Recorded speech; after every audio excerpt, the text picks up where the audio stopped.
Siang multipurpose जो project है उसके बारे में मैं पब्लिक डोमेन में भी इस बात को मैं काफ़ी बार शेयर कर चुका हूँ।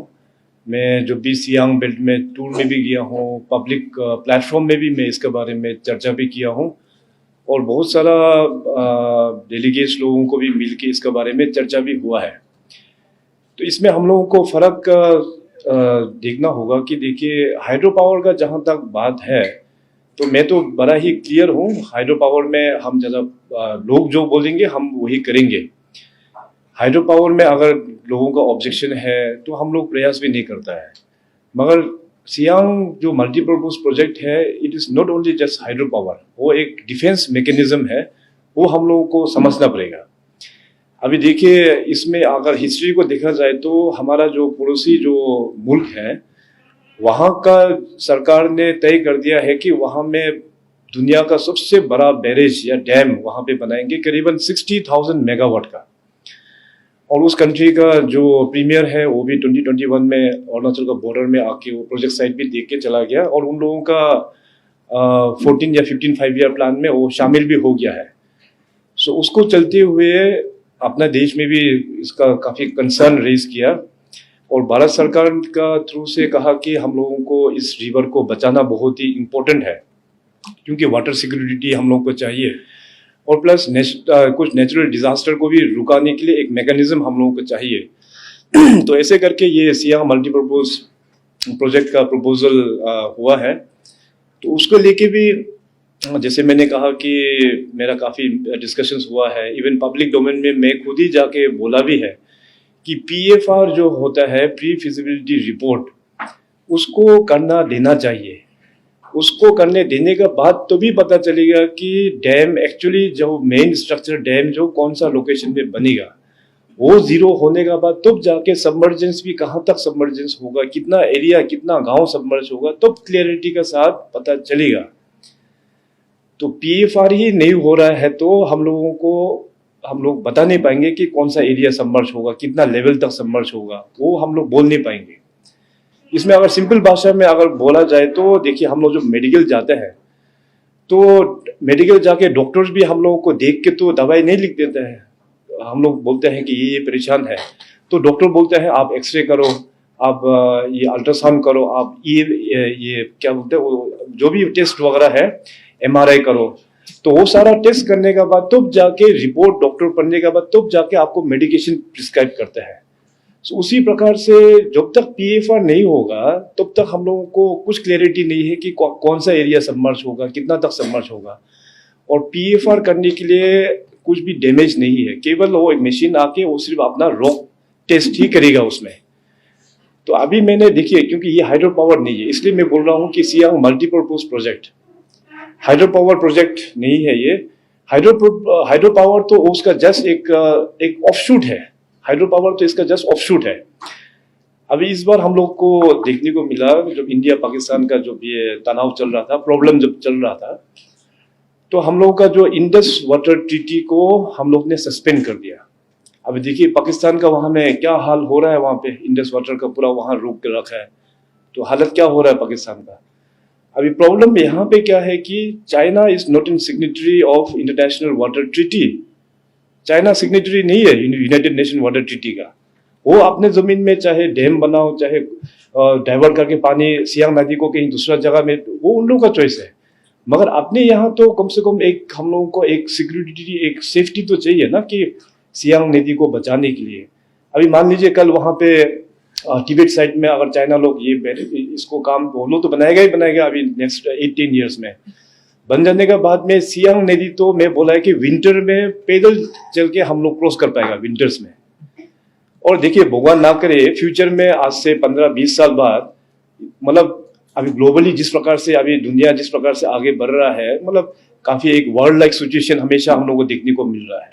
आज से 15-20 साल बाद कहीं वहां से अगर ये उस स्ट्रक्चर को अगर छोड़ देने से एंटायर सियांग का खास करके आदि पूरा उसमें काफी तबाही मच जाएगा, आसाम जाएगा, टिल बांग्लादेश जाएगा। कि क्वांटम ऑफ डिस्ट्रक्शंस, कितने लाखों आदमी लोग वहां पे अपना लाइफ को मतलब खो देगा। प्रॉपर्टी तो खैर छोड़ ही दीजिए, कितना जमीन कितना लाइफ चला जाएगा, इसका रिस्पॉन्सिबिलिटी कौन लेगा अभी। इसलिए फ्रॉम डे वन इटसेल्फ सरकार की तरफ से, चाहे राज्य सरकार हो, भारत सरकार की ओर से हम लोग बड़ा क्लियर है।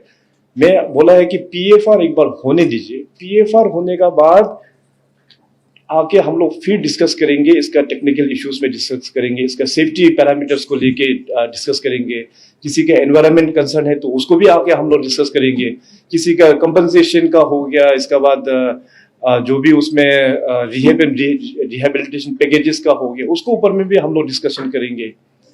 तो इनिशियली जो पीएफआर नहीं होने से ये आगे का कार्यवाही कुछ नहीं होने वाला है।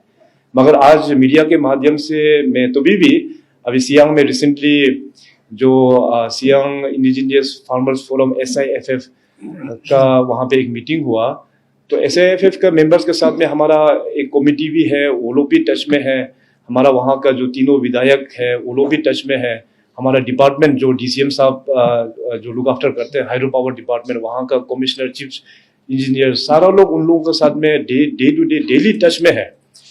तो मीटिंग प्रपोज होने का बाद तो वहाँ पे SIFF का माध्यम से जो भी मीटिंग में डिस्कशन हुआ वो अच्छा डिस्कशन हुआ है। तो बाहर निकलने के बाद फिर मॉब को जिस प्रकार से कोई लोग ने मिसगाइड कर दिया, तो जाके थोड़ा सा अनटुवर्ड्स इंसिडेंट ये हो गया। वेरएस आदि समाज बहुत ही एक मैच्योर्ड समाज है, काफी पीसफुल है और इंटेलेक्चुअल समाज है। इस तरह का बिहेवियर हम लोग ने एक्सपेक्ट तो नहीं किया था, but anyway it was very unfortunate. Government के ओर से हो या पुलिस के ओर से, पैरामिलिट्री के ओर से, हम लोग कभी भी इसको हम लोग इग्नाइट नहीं करता है कि अपने ही लोगों के साथ में हम लोग लड़ाई झगड़ाई करेगा, वो तो हम लोग कभी करेगा भी नहीं है। जहां तक फोर्सेस का जो बात है, वो पब्लिक को दबाने के लिए वहां पे फोर्सेस तैनात नहीं किया, पब्लिक वहां पे फोर्सेस तैनात किया तो जो मशीनरीज जो लोग आया हुआ है, करोड़ों का मशीनरीज है वहां पे, और वहां का जो मैन पावर है, स्किल्ड मैन पावर है, उनका सेफ्टी के लिए वो पैरामिलिट्री फोर्सेस और पुलिस का डेवलपमेंट हुआ है। ये नहीं कि पब्लिक का वॉइसेस को दबाने के लिए। देखिए, डेमोक्रेसी में सबसे ज्यादा पावरफुल होता है वो पब्लिक ही होता है, और इस प्रोजेक्ट को भी लेके मैंने भी पहले भी कमिटमेंट दिया, आज भी मैं कमिटमेंट देता हूं कि पीएफआर होने का बाद में फाइनल जो होगा वो पब्लिक हियरिंग होना ही है। पब्लिक हियरिंग के बिना ये प्रोजेक्ट आगे बढ़ेगा ही नहीं। जब पब्लिक हाँ बोलेगा तो भी ये प्रोजेक्ट जो है वो आगे बढ़ेगा, मगर उससे पहले पीएफआर होना बहुत ही आवश्यक है। अगर किसी को, मैं आज मीडिया के माध्यम से जितने भी हमारा सियांग बेल्ट में जो भी ऑर्गेनाइजेशंस है, चाहे वो SIFF है या जो भी एमिनेंट पर्सनालिटीज है, चाहे गांव के जो बुजुर्ग लोग हैं, जो इस प्रोजेक्ट के ऊपर में और भी क्लैरिटी अगर आपको चाहिए तो गवर्नमेंट का दरवाजा 24/7 खुला हुआ है। आप लोग एनी टाइम गवर्नमेंट का पास में आइए, आप लोग चर्चा करने के लिए आइए, आप लोग एक डेलीगेशंस बना के आइए। हमारा ऑनरेबल DCM साहब जो हाइड्रो का मिनिस्टर भी है, उनके लीडरशिप में मैं एक मीटिंग प्रपोज करता हूं। आप लोग डेलीगेशन बना के आइए, चाहे वो ईटानगर में हो या पासीघाट में हो, हम लोग एक बड़ा मीटिंग करके जो भी सवाल पूछना है गवर्नमेंट से पूछिए, गवर्नमेंट आपको पूरा क्लैरिटी के साथ इसके ऊपर में हम लोग चर्चा करेंगे। मेरा केवल यही रिक्वेस्ट होगा कि किसी का भड़काने में, किसी का कहने पर भड़क नहीं जाना है, कानून को अपने हाथों में नहीं लेना है। कानून को देखिए, कानून एक अलग चीज होता है, वो कानून सबके लिए बराबर होता है, तो कानून को आप लोग हाथ में ना लीजिए। हमेशा बातचीत से ही हम लोग को प्रॉब्लम को सोल्व करना है। सो बहुत ही जल्दी मैं इनवाइट करता हूँ सियांग के जितने भी जो फोरम्स है, जितनी भी जो कम्युनिटीज है जो इस प्रोजेक्ट को लेके अगर कंफ्यूजन है, तो डिप्टी चीफ मिनिस्टर चौनामिन साहब के अंतर्गत में एक बड़ा एक मीटिंग हम लोग ऑर्गेनाइज करेंगे।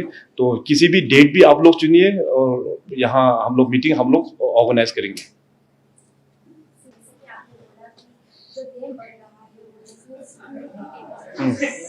हाँ हाँ, बोलो बोलो, ठीक है ठीक है।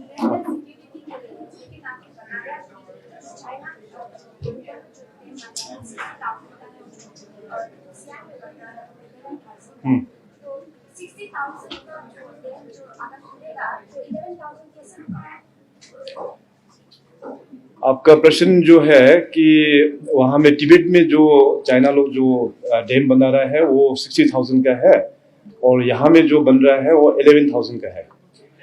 देखिए, ये एक टेक्निकल विषय हो गया। मैंने अभी मीडिया में या कहीं भी हमने नहीं बोला कि 11,000 का पावर प्रोजेक्ट बन रहा है। मैंने कहा कि ये मल्टीपर्पज प्रोजेक्ट है। अभी उसमें पीएफआर होने का बाद ही पता चलेगा कि आपका स्ट्रक्चर कितना हाइट में जाएगा, पानी का जो उसका कैरिंग कैपेसिटी कितना होगा, तब जाके उसका सेकेंडरी जो प्रोडक्ट है वो हाइड्रो पावर कितना कैपेसिटी होगा, तो क्लैरिटी के साथ में हम लोग ये बोल पाएंगे।